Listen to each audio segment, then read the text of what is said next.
पण मेहमानगडला छत्रपती शिवाजी महाराज एकदा तरी येऊन गेले असतील असा अंदाज आहे। जे हा जो किल्ला आहे बऱ्याच लोकांचं असं म्हणणं आहे शिलाहारांचा, कुणाचं म्हणणं आहे राष्ट्रकुटांचं। तर शिखर शिंगणापूरचं शंभू महादेवाला शिवरायांचं कुटुंब आणि शिवराय यायचे। आपण खानदेश ऐकलंय, पण मानदेश हा शब्द बऱ्याच जणांना परिचित नसेल। पण राष्ट्रकुटांच्या काळामध्ये शिल्प कोरली जायची आणि गुहा केल्या जायच्या।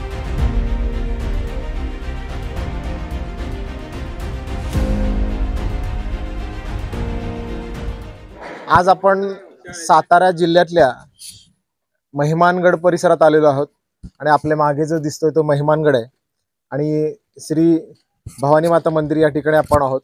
आणि आता आपल्या सोबत आहेत हर्षवर्धन गोडसे।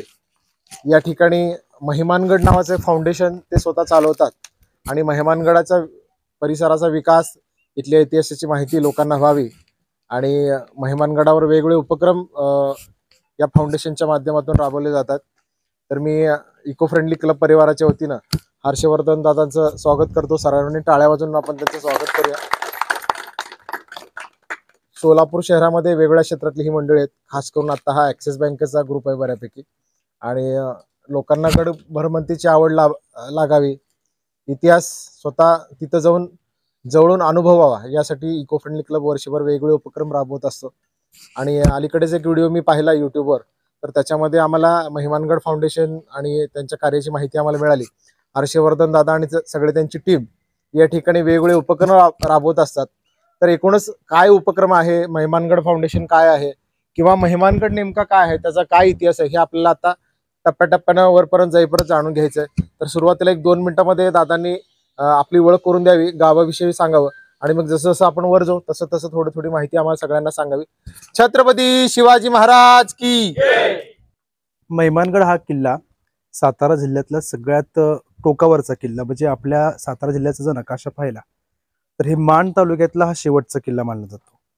आणि हे मानदेश आपण जो म्हणतो, जवळपास 5 ते 6 तालुक्या मानदेशात येतात। त्याचं मुख्य ठिकाण म्हणजे हे दहिवडी हा मान तालुका। सोलापूर जिल्ह्याचा सांगोला वगैरे हा भाग जो आहे, सांगली जिल्ह्याचा जो आटपाडी भाग आहे, आणि सातारा जिल्ह्यातला मान, खटाव आणि फलटणचा काही भाग, तो सगळा मिळून मानदेशचं खरं व्हायचं। आपण खानदेश ऐकलंय, पण मानदेश हा शब्द बऱ्याच जणांना परिचित नसेल।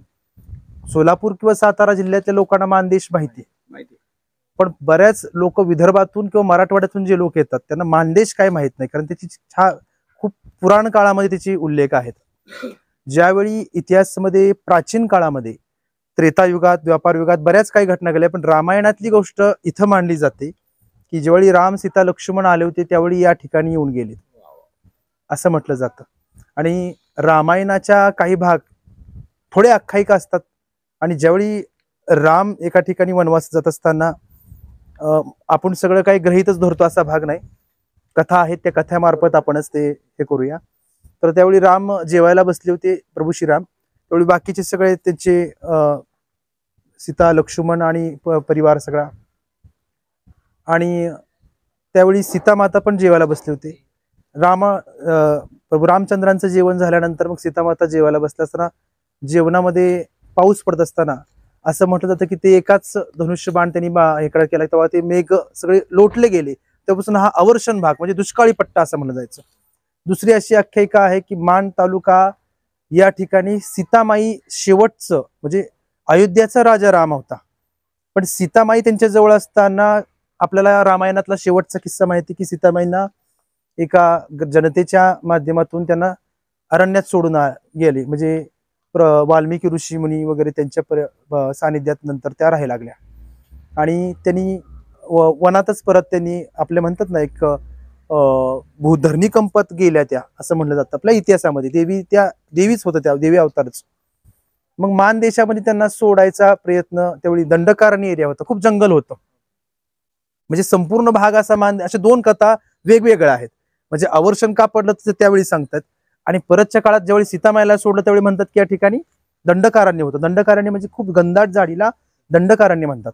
मग या ठिकाणी तुम्ही जर आता पुढच्या वेळी ट्रिपला, तर हे नियोजित तुमचं नव्हतं, तरी याकडे मलवडी वगैरे जाताना एक छोटी गाव आहेत, तर त्या मलवडीला जाताना सीतामाईचा डोंगर म्हणून आहे।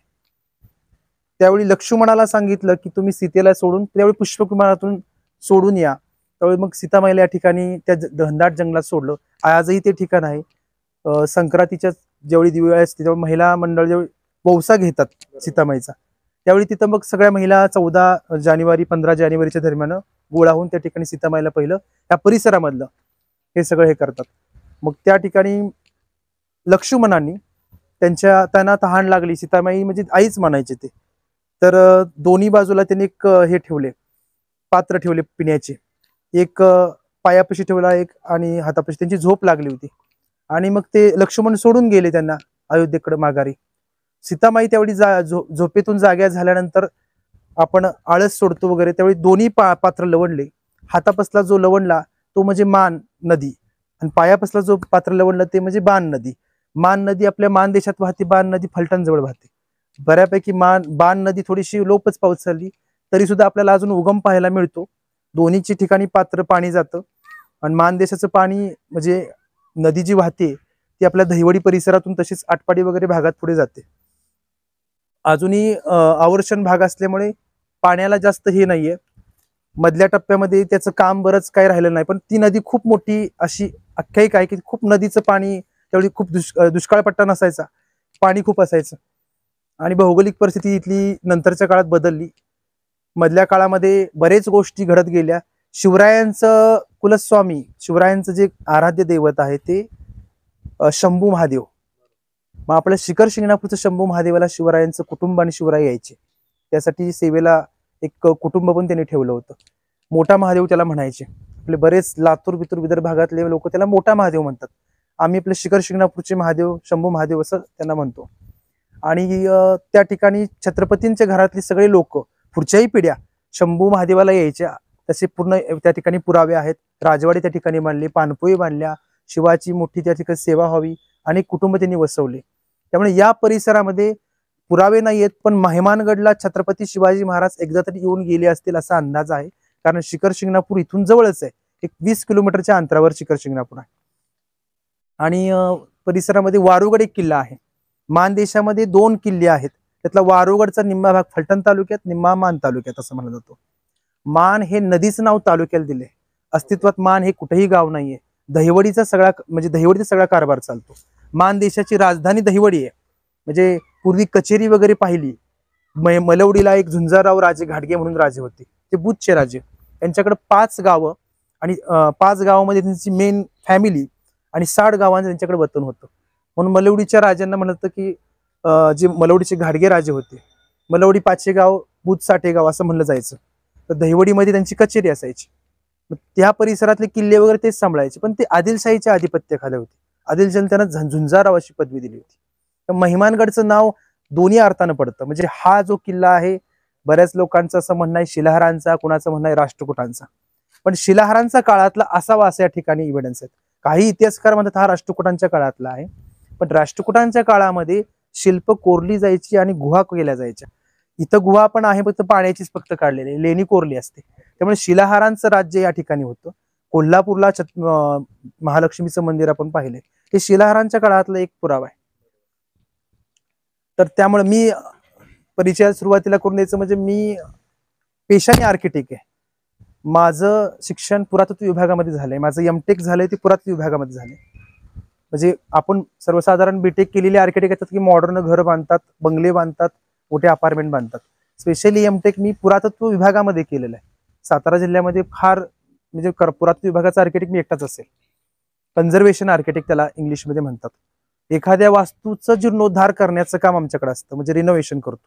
आहे तशीच वास्तू पुनर्जीवित करणं, पुनर्जीवित ठेवणं, याला कन्झर्वेशन आपण म्हणतो, त्याला संवर्धन असं म्हणतात. गडांचं संवर्धन करण्याचं 2015ला हे विचारात घेतलं. त्यामुळे मेहमानगडच्या इतिहासापाठीमागं धुंडोळत आपण गेलो की मेहमानगड काय आहे नक्की. महीचा अर्थ होतो पर्वत, आणि मान हा मानदेश, म्हणजे मेहमानगड हा त्यातला एक मोठा पर्वत आहे, किंवा हा एक त्यावेळी मही म्हणजे डोंगर आहे असंही म्हणतात. कधी कधी महीचा अर्थ सुद्धा मोठा पण म्हणला जातो. म्हणून असे 2-3 अर्थ आहे. परत मुस्लिम साम्राज्य आली, त्यानंतर जी काही शासक आले, त्यांचं लोकांचं म्हणणं आहे की मेहमानगड आम्ही म्हणायला लागले वाटतं. मेहमान नवाजी म्हणजे मेहमानांची तिथं स्वागत होईल, अगर तिथं म्हणजे पाहुण्यांचं स्वागत होईल अशा ठिकाणी हे मेहमान. फारसं काही किल्ल्यावर असं जुने काही इतिहास काही मिळत नाही, पण या ठिकाणी मेहमानगडच्या परिसरामध्ये 12 बुलेतदार म्हणतो आपण जातीचे सर्व लोकीचे आहेत. त्यांना त्या सर्व जातीच्या लोकांना नंतर हा किल्ला सोपवला पेशव्यांच्या काळात वगैरे. म्हणजे पाटील सबनीस वगैरे आपण तेवढासा इतिहास तुम्ही थोडासा पाहिला असेल. आणि महिमानगडाच्या परिसरामध्ये तुम्ही जर पाहिलं तर आसपास ह्या डोंगर रंगा दिसतात. हो, आपण आता हळूहळू वरपर्यंत निघूया आपण.